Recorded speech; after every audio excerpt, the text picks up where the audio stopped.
कुछ कुंडली महाराज जैसा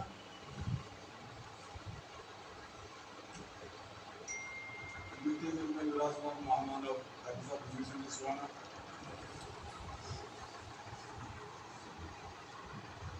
आज की सभा की अध्यक्षता कर रहे ठाकुर साहब दिग्विजय सिंह जी, अशोक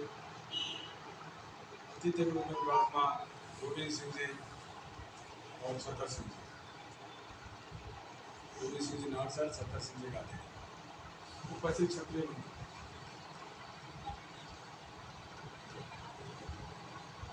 ठाकुर साहब भीम सिंह जी स्वाना साहब के नाम से जाने जाते थे।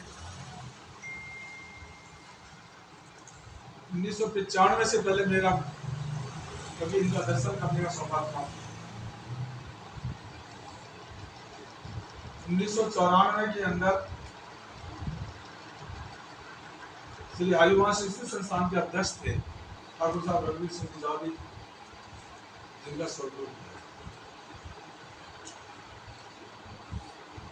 उसके बाद तलाश होने लगे ऐसे महाव्यक्ति, ऐसे महामानव की जो ठाकुर साहब रघुवीर सिंह जावली का स्थान ले सके, जो गीता के प्रकांड विद्वान, रामायण के प्रकांड विद्वान, भूस्वामी आंदोलन के प्रणेता और कई भाषाओं के जानकार,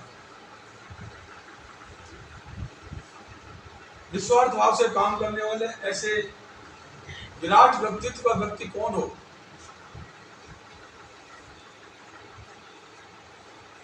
श्रद्धेय देवी सिंह जी महान साहब की खोज आगे टिक गई भीम सिंह जी स्वाना साहब को। उन्होंने कहा कि उनके स्थान पर अगर कोई व्यक्ति अपना स्थान ले सकता है तो ठाकुर साहब स्वाना है। और जयपुर की राजस्व साहब ने जिस मीटिंग में विचार विमर्श किया उसमें ये सबने निर्णय किया ठाकुर साहब भीम सिंह जी स्वाना ही संस्थान के अध्यक्ष। उनके साथ फिर जनरल सेक्रेटरी के रूप में मैं उनके साथ अनवरत रूप से उनके जीवन पर्यंत काम करता रहा। उनका सानिध्य मुझे मिलता रहा,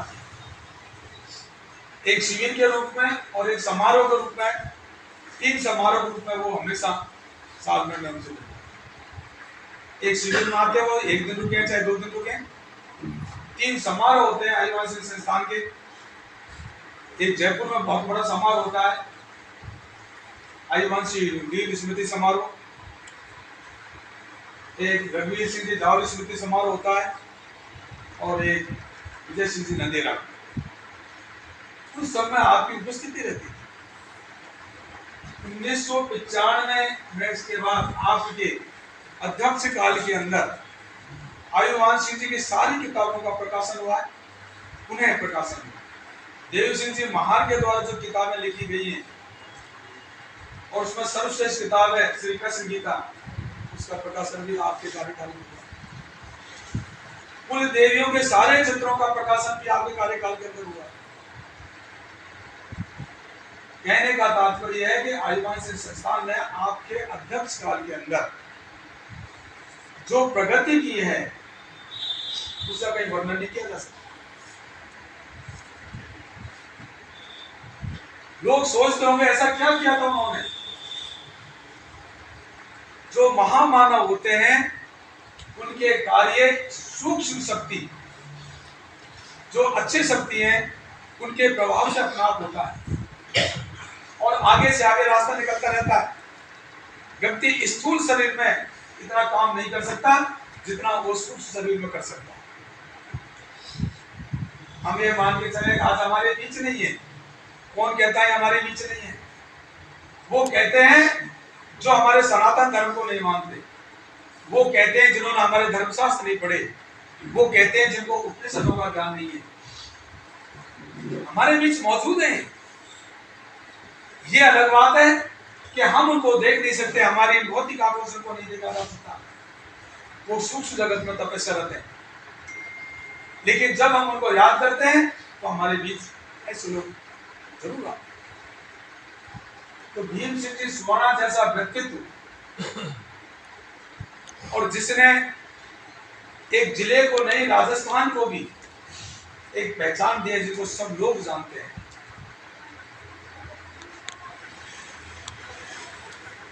और उन जैसे व्यक्तित्व को हम लोग एक कमरे में बैठ करके 10-20 जने मिल करके हाथ जोड़ करके किसी और अपने आप को संतुष्टि देते कि हाँ हमने उनको याद तो बहुत होती है। लेकिन एक दिन ऐसा होता है जो प्रदर्शन का होता है, जो दुनिया को भी पता चलना चाहिए, और वो प्रदर्शन ही महापुरुषों के प्रति कृतज्ञता है।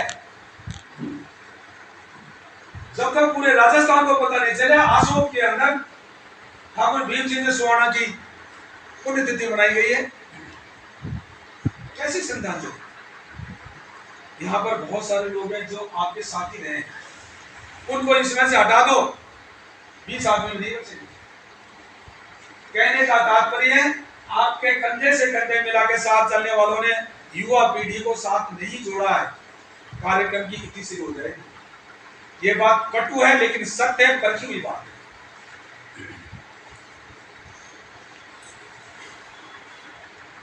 जब तक हम युवा पीढ़ी को नहीं जोड़ेंगे, उनको नहीं बताएंगे, उनको लेके नहीं आएंगे, ये कार्यक्रम कैसे आगे बढ़ेंगे?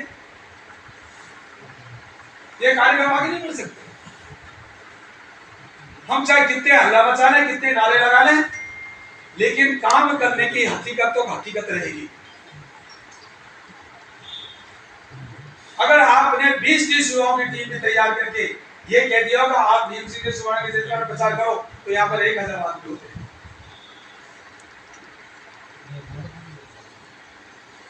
हमारे काम करने का तरीका को अगर नहीं बदलेंगे और केवल अपने आप में कोई अपने दिल को संतुष्टि देते जाएंगे, तो हम सिकुड़ते सिकुड़ते सिकुड़ते सिकुड़ते और सिकुड़ जाएंगे।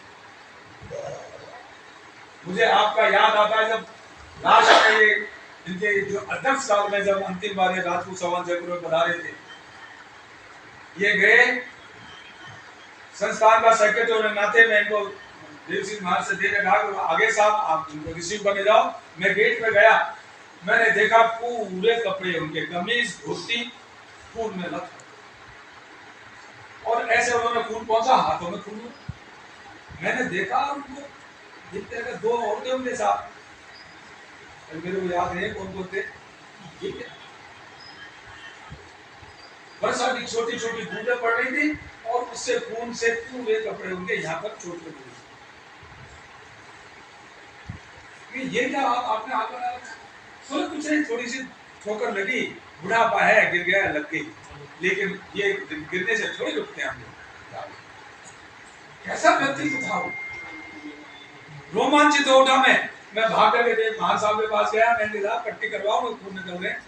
भाग क्या हुआ, उन्होंने निकाला थैले में से, कब पहुंच लिया, कुछ नहीं हुआ, पट्टी हाथ में देखेंगे और जाकर के मंसूर दास मान। कैसा व्यक्तित्व था वो। हम केवल सुनते आए हैं कि हमारे पूर्वज ऐसे थे, लेकिन हम आंखों से देखा है कि हमारे बड़ के जो वर्तमान समय में भी जो बड़े बूढ़े हैं, वो भी कर्तव्य को कितना बड़ा मानते हैं और कर्तव्य के लिए अपने जीवन को कुछ नहीं मानते। जिन्होंने उस वक्त देखा था हमको, मुझे पता नहीं इनमें से कितने लोग हैं, लेकिन जयपुर में तो हजारों लोग होंगे जिन्होंने उस समय उस वेशभूषा में देखा और देख करके वो लोग उस सीन को आज तक भूले नहीं।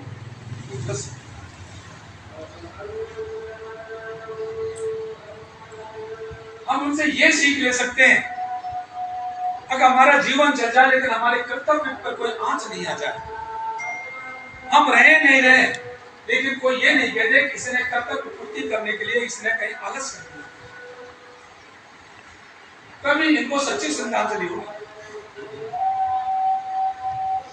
सच्ची श्रद्धांजलि हमारी है, हम यहाँ पर एक संकल्प लेकर जाए, अगली बार हम इसको विस्तृत रूप से मनाएंगे, और जो इनके साथी रहे हैं उनको तो ये धारण कर लेना चाहिए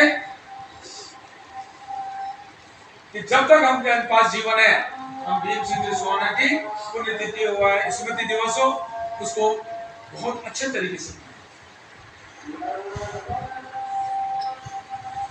आपने हमेशा, मुझे याद नहीं है वो दुआ अगर किसी ने सुनाओ, जब भी भाषण देते थे दुआ बोलते थे, लेकिन उसका भावार्थ समझता हूं मैं।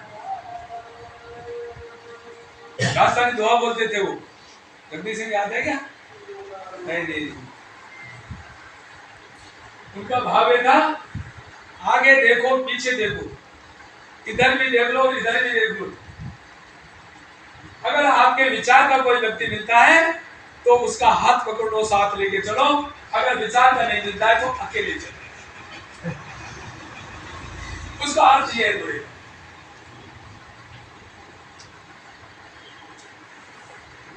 क्योंकि स्मारिका में लिखा हुआ है, लिखा किसी ने,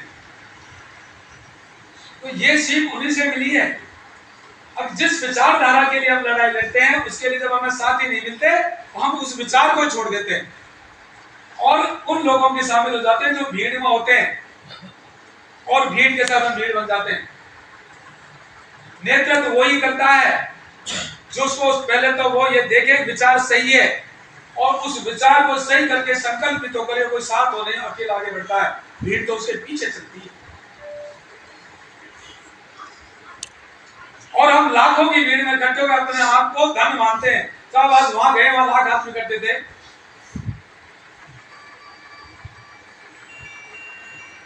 भीड़ तो करोड़ों की भी हो सकती है। भीड़ से कभी कोई क्रांति नहीं हुई। पूरे इतिहास में एक भी उदाहरण बता दो भीड़ ने क्रांति की हो। क्रांति हुई है चंद क्रांतिकारी नेताओं की बदौलत, क्रांति हुई है समाज के कार्यकर्ताओं की बदौलत। और जो समाज केवल भीड़ का सामान बनना जानता है वो समाज ज्यादा दिन तक जीवित नहीं रह सकता। वो अपने धर्म, इतिहास, संस्कृति को नहीं बचा सकता, क्योंकि इन तीनों को बचाने के लिए व्यक्ति को पग पग पर संघर्ष करना पड़ता है। जैसे भी धर्म की बात हो रही थी, हमारा समाज 99% समाज गुमराह है। कोई संगठन ऐसा मिल जाता है, लाखों की भीड़ जुटाता है और वो कुछ कह देता है, फिर कहते नहीं उसने ऐसा कह दिया, यही सही है। वो अपने वाल्मीकि रामायण को झुठला देंगे, महाभारत झुठला देंगे, उपनिषदों को झुठला देंगे, सबको झुठला देंगे। लेकिन 2% के नेता ने लाख आदमियों की बात कहती, उसको सत्य मान लेंगे। फिर क्यों पढ़ते हैं वाल्मीकि रामायण अगर उसके ऊपर विश्वास नहीं है? विश्वास है, उसमें कम से 100 जगह लिखा है राम क्षत्रिय थे, एक जगह भी नहीं लिखा राम हिंदू थे। क्यों गुमराह करना चाहते हैं अपनी पीढ़ी को? वाल्मीकि रामायण इतनी बड़ी है, 20 किलो वजन है उसके अंदर, 20 किलो वजन में एक शब्द हिंदू नहीं है। फिर क्यों हिंदू हिंदू चलाते हैं हम लोग? ये आपने बिल्कुल सही कहा, हमारी प्रतिस्पर्धा नहीं है, हमारी लड़ाई नहीं है उनसे। लेकिन उसके पीछे अगर कोई ये षड्यंत्र करता है कि मैं क्षत्रियों को बुला दूं, उन षड्यंत्रकारियों को हमें आईना दिखाना पड़ेगा। एक संगठन है वो कहता है हम तो जातिहीन समाज की रचना करते हैं, सबसे ज्यादा खतरनाक संगठन है। जातिहीन समाज के अंदर कैसे हो जाएगा ये? शेर और बकरी एक जगह पानी कैसे पी लेंगे? कैसे हो जाएगा जातिहीन संगठन? और हम लोग उसके सदस्य बन करके, उसकी शाखाएं लगा करके, उसकी जय बोल करके और अपने अपने पुरुषों को गालियां देते। हमने शिवाजी को तो याद कर लिया औरंगजेब के सामने, लेकिन हमने अपने महापुरुष दुर्गादास को याद नहीं किया। इससे ज्यादा शर्मनाक बात और क्या हो गया हमारे लिए?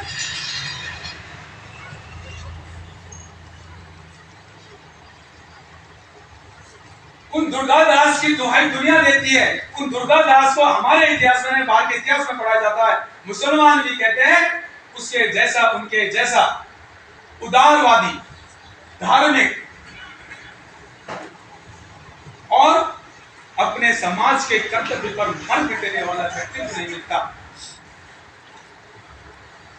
उसके उनके लिए अपने मुझे 2 शब्द निकाल सकता है। दूसरे का बाप हो तो कहते हो तू मेरा बाप है, और मेरे बाप की मैं तारीफ ही नहीं करूं, पैर ही नहीं छू। एक दूसरा आदमी भी खड़ा है, मेरा बाप खड़ा हुआ है, मैं अपने पिताजी के पैर नहीं छू, दूसरे के पैर छू, वो पिताजी मुझे आशीर्वाद देंगे क्या? वो कहेंगे नाजो की संतान मेरे घर में क्यों पैदा हो गई? इसी प्रकार के रोज कृत्य कर रहे हैं हम। इसलिए हमारे पूर्वज, हमारे गांव में हमारे जुगाड़, हमारी सतिया कह रही हैं ये नाजो की संतान हमारे समाज के अंदर क्यों पैदा? हमारी जीभ पर लगाम लग जाती है अपने महापुरुषों का नाम लेते हुए। हमारी जीभ थम जाती है जब हम अपने महापुरुषों के बारे में गुणगान करते हैं। हम सत्यों के बारे में गुणगान करते हैं। अगर वो नहीं करेंगे तो अधिक समय तक आप हमको प्रेरणा नहीं दे सकते। ये काम हमारा है, हमें इनको बचा के रखना है। व्यक्ति चीजें कहां से सीखता है? या तो सीखता है किसी श्रेष्ठ आदमी के संपर्क में रहकर के। जैसे हम आपके संपर्क में रहे, आपके व्यक्तित्व को देखते, विराट व्यक्ति को देखते, बहुत अच्छा लगता। आपको देख के रोमांचित हो जाते थे, आपके बगल में खड़े होकर रोमांचित हो जाते थे, आपका थैला पकड़ के रोमांचित हो जाते थे, कोई काम के लिए कह देते तो अपने आप को हम बड़े भाग्यवान समझते थे। तो व्यक्ति या तो ऐसे सीखता है या सीखता आपके दुआ गए कृत्य को याद करके उन कदमों पर चलते, या उनके द्वारा जो साहित्य रचना हुई है उसको पढ़कर व्यक्ति सीखे। अब हमारा मैं तो पहले तो अपन समाज के अंदर श्रेष्ठ कुछ बचे नहीं, और जो बचे हैं उन तक हमारी पहुंच नहीं है, और पहुंच है तो उनसे हम ग्रहण करने की, संघर्ष करने की हमें शक्ति नहीं है। और दूसरा सीखता है व्यक्ति साहित्य से, जो उनके द्वारा किताबें लिखी गई है वो हमेशा हमेशा के लिए हमारी प्रेरणा से उतरे। एक बार ऐसी मीटिंग के अंदर एक बुजुर्ग बोले, ये क्षत्रिय योग संघ वाले पता नहीं कैसी बात करते, मेरे को समझ में नहीं आती। मैंने कहा आपने 20-25 साल तो फौज में निकाल दी, और फौज के अंदर कुछ दिनों तक आपको जो बोतल मिलती है कैंटीन से उसको पीने में निकाल दे, तो अब बुढ़ापा में मीटिंगों में आने लगो, समझ में कैसे आएगी बात? 70 साल की उम्र में आप मीटिंग में आए हो, बोले उससे पहले मैं समाज मीटिंग में जाता ही नहीं, लेकिन अब बात समझ में नहीं आएगी। फिर वो अगली पीढ़ी को क्या सिखाएंगे? वो ये सिखाएंगे सबका खून लाल है, बेटे किसी में शादी करो, कहीं भी बैठे हो जाति की रचना करो। आजकल समाज ऐसा ही, फिर ना कोई किस्म रहेगी, ना कोई जाति रहेगी, ना कोई कुछ नहीं, कहां रहेगा? अगर हमने धर्म को खो दिया तो हमने सब कुछ खो दिया। इसलिए हमें जीवित रखने के लिए धर्म की अति आवश्यकता है। हम धर्म को जाने, छात्र धर्म को हम जाने। अगर हम छात्र धर्म को नहीं जानेंगे तो निश्चित रूप से हम जीवित नहीं रह सकते। अब इतने हो गए, इससे भी कम हो सकते हैं। संख्या की बात नहीं कर रहा हूं मैं अपने कृत्यों की बात कर रहा हूं, अपने कार्यों की बात कर रहा हूं। जब हम अब से भी कम थे तब दुनिया हमें जानती थी। गांव के अंदर पूरा गांव होता, गांव बसाने से पहले देखते कहीं ठाकर को लाके बसा, फिर गांव बसेगा, क्योंकि गांव में ठाकर उसकी रक्षा करता है, और उनको मिन्नतें काट लाके बजाते थे उनको। और आज क्या करते हैं? इस कॉलोनी के अंदर राजपूतों के मकान ज्यादा है, इसमें नहीं बनाएंगे, दूसरी कॉलोनी में चलते हैं।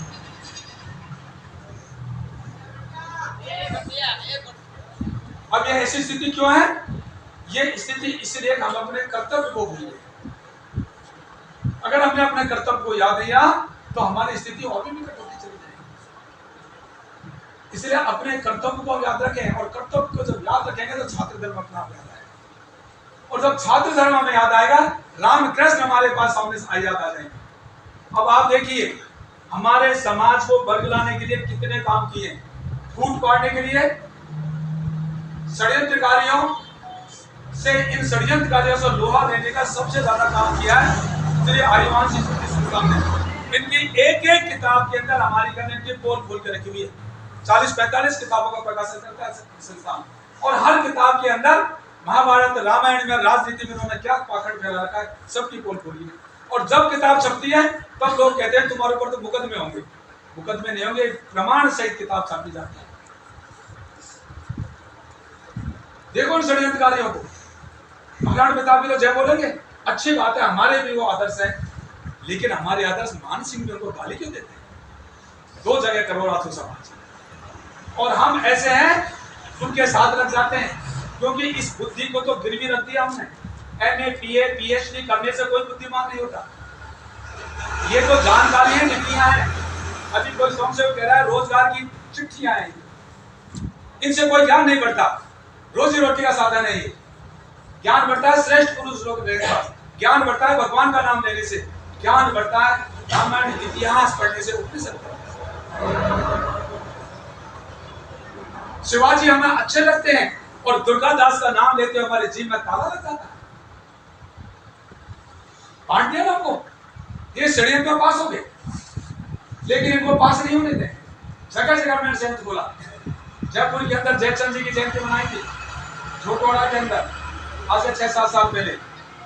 कितने राजपूत रहते हैं, हर सब घर में गए, अधिकतर राजपूतों ने कहा वहां पर पुलिस आ जाएगी, पाबंदी लगा जाएगी, वहां पर आपको देशद्रोह का मुकदमा लग जाएगा, किसकी जयंती मना रहे हो, लोग आपके कपड़े फाड़ देंगे, ये आरएसएस वाले आ जाएंगे, ये फलाने आ जाएंगे, ये आ जाएंगे, वो आ जाएंगे।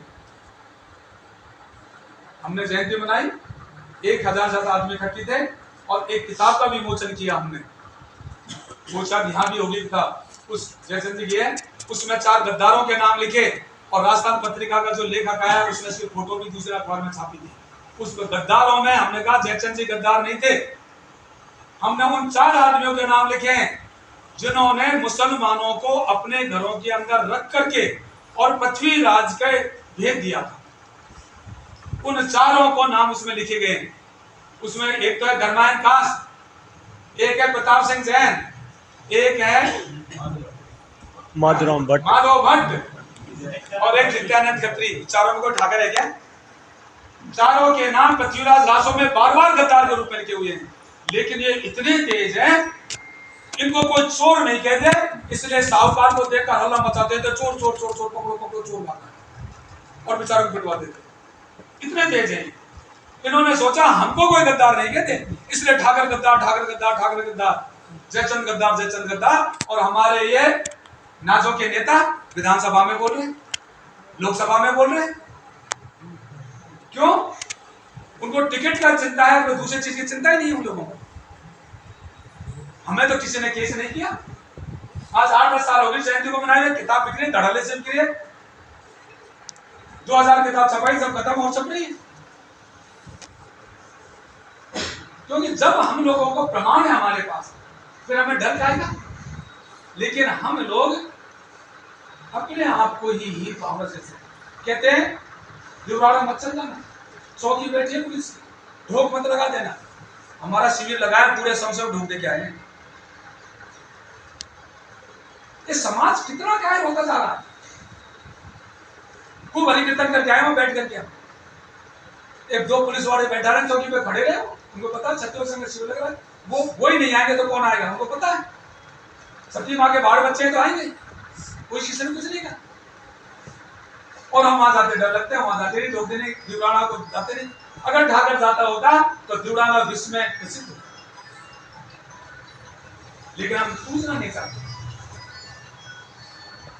तो एक ऐसे नहीं षड्यंत्रकारियों के बहुत से उदाहरण हैं जिन्होंने हमें बांटने का काम किया है। मैं समाज के लोगों से, उन लोगों से जो राजनीति के पुजारी हैं, उनसे करबद्ध निवेदन करता हूं कि समाज के अंदर उन बातों को नहीं फैलाएं जिनसे समाज का भलाई नहीं है।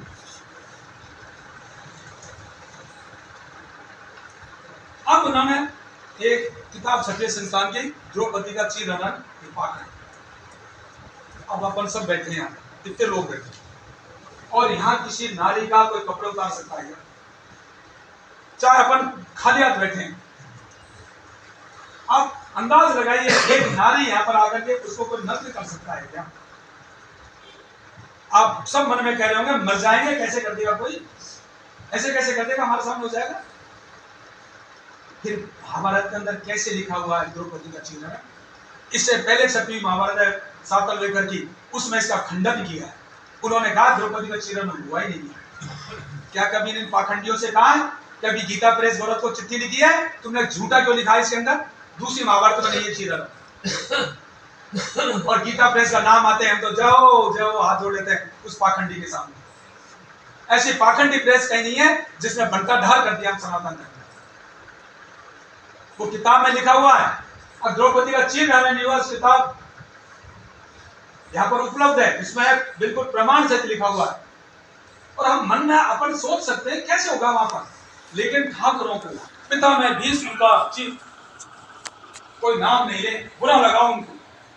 अब ठाकर तो घर घर के अंदर श्राद्धों में पिता में भीष्म श्राद्ध निकाला, इसलिए पिता में भीष्म के सामने नारी को नग्न करवा दिया है। ऐसे एक नहीं सैकड़ों घटनाएं हैं। उन सैकड़ों घटनाओं के पीछे हम लोग बाढ़ हो जाते हैं। कहते हैं साहब, उनकी जयंती मनाई जा रही थी मारोट के अंदर, रघुनाथ सिंह जी की।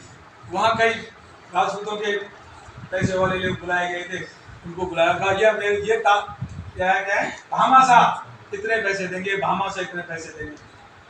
मेरी बारी आई, मैंने कहा मैं आयोजक महोदय से पूछना चाहता हूँ, आपके पास कोई प्रमाण है कि भामाशा ने 1 पैसे महाराणा प्रताप को दान, मुझे बताओ प्रमाण।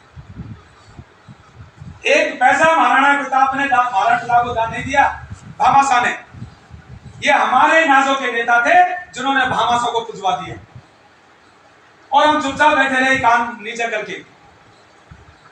आप पढ़ लीजिए किताब, मोहन सिंह मोता नैन से विख्यात किताब पढ़ लीजिए आप, उसमें लिखा हुआ है ताराचंद भामाशा दोनों बढ़िए महाराणा प्रताप की सेना के अंदर सिपाही थे,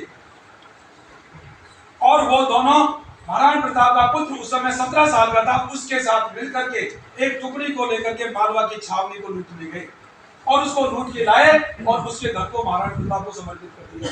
कहा साहब महाराणा प्रताप का सिपाही था, वो धन को किसको समर्पित करता? वो राजा को ही देता, वो तो उसका धन था। और फिर महाराणा प्रताप का बेटा इतना बड़ा था,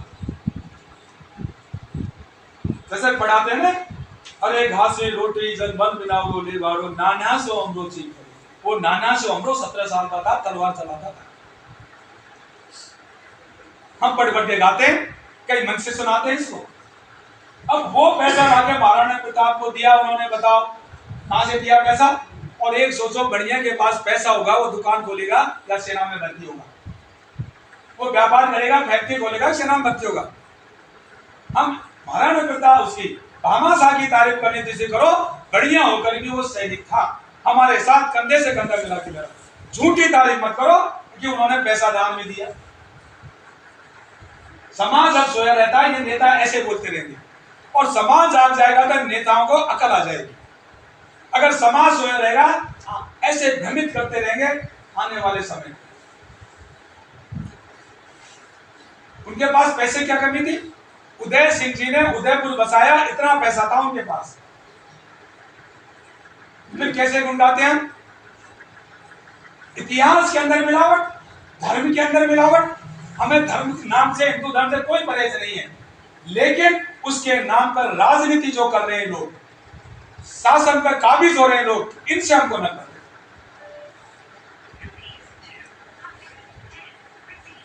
ऐसे लोगों का भंडाफोड़ होना ही चाहिए। और संस्कृति के नाम पर हमारी क्या स्थिति हो गई? संस्कृति के नाम पर हमारी स्थिति हो गई, अगर हमको साफा लगाते भी शर्म आता। राजपूतों की मीटिंग में जाएंगे, साफा भी नहीं लगाएंगे। आप देखिए, दौसा जिला, अलवर जिला, भरतपुर, धौलपुर जिले के अंदर आप जाओगे, उनसे दो भाई साफा दे दे, वो दुकान वाला कहेगा कौन पायलट साफा दूं? पायलट का साफा तो वहां पर मिलता है, और ठाकर साहब कौन सा साफा लगाते वो नहीं कहता, क्योंकि ठाकर साहब ने साफा लगाना बंद कर दिया। मीणों की मीटिंग होती है तो हजारों मीणों साफा लगाते हैं, गुजरों की मीटिंग होती है तो 1000 गुजर साफा लगाते हैं, क्योंकि पायलट सिखा गया उनको। इसलिए पायलट साफा उपलब्ध है, दुकानों पर लिखा हुआ है, कोई पसंद नहीं साफा पर, लेकिन कहीं ये नहीं लिखा ठाकर साहब का साफा यहाँ नहीं, क्योंकि हमें तो उघाड़ी टाट रहने में शांत लगती है। हम अपने ऑफिस में जाएं, कौन कहता साफा लगा के जाए, लेकिन जब समाज की मीटिंग में जाएं, समाज की शादी में जाएं, समाज के समारोह के अंदर जाएं, तो साफा लगा के जाएं। ये सिर कटने के बाद हमारे को दरबार मिली, ऐसे हमें कोई किसी ने उधार नहीं दे दिया, कोई भीख में साफा नहीं मिला। हम सिर कटाना जानते थे, लोगों ने ऐश्वर्य का प्रतीक इस साफा को सम्मान के साथ हम लोगों को पहनाया। जिसके सिर पर साखा लगा उसी को ही तिलक करवाने का अधिकार है, बाकी तिलक करवाने का अधिकार नहीं। पढ़ लीजिए शास्त्र। उगाड़ी टाट पूजा करना और उगाड़ी टाट पूजा करवाना दोनों अपराध कहे गए। आज ब्राह्मण बैठ जाएगा उगाड़ी टाट, और ठाकर साहब उगाड़ी टाट बैठ जाएंगे, पूजा करवा लेंगे। राजाओं के दरबार के अंदर ब्राह्मण जाता, वो सिर ढक के जाता था, उगाड़ी टाट नहीं जाता, अपराध था। तो शास्त्रों का ज्ञान भी हम लोगों को नहीं हो रहा। अभी गई है, कल परसों विजयदशमी गई है, 10वीं जब हम गए विजय दशमी तो उससे एक दिन पहले मैंने स्कूल के अंदर कुछ बच्चों से पूछा, 10वीं बाद में पूछूं से